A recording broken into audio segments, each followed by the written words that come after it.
Kartais gyvenimas jis tarsi labirintas. Tu įžengi į jį pilnas vilčių, galvodamas, kad žinai kelią ir tada pasiklysti. Ir nesvarbu, kiek kartų bandai eiti į priekį, visada atrodo, kad žengti į priekį yra neįmanoma. Kiekvienas žingsnis veda į dar didesnę painiavą.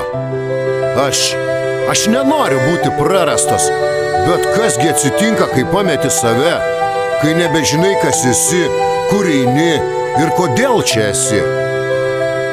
Aš žinau, kad žmonės sako, turėtum eiti į priekį, turėtum pabandyti vėl, niekada nepasiduoti, bet ką daryti, kai nesijauti turintis ką duoti? Kai netgi tavo pastangos atrodo beprasmiškos, kai žinai, kad bandai, bet kažkas vis tiek trukdo.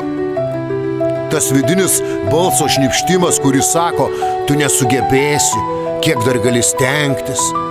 Ir tada atsiranda ta tuštuma. Tu stengiesi, bet problemos yra kaip šaltas rūkas, kuries niekada nenusileidžia, nepalieka tavęs. Kiekvienas žingsnis atgal tarsi priverčia jaustis dar labiau prarastu. Tu nori pasiekti kažką, nori išeiti, nori būti laisvas nuo tų grandinių, kurios tave traukia žemyn.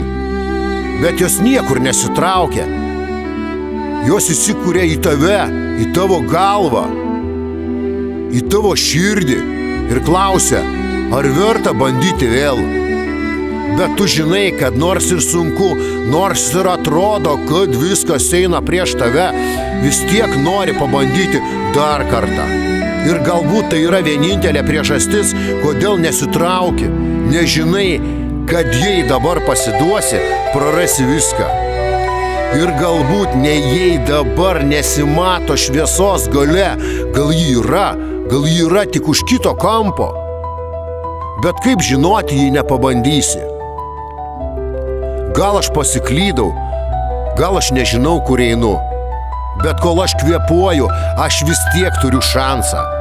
Kol aš esu čia, aš galiu pabandyti. Ir galbūt tai yra vienintelis dalykas, kuris man teikia viltį. Ir aš stengiuosi, net jei nesugebėsiu, bet jau būsiu pabandęs. Real Dreams.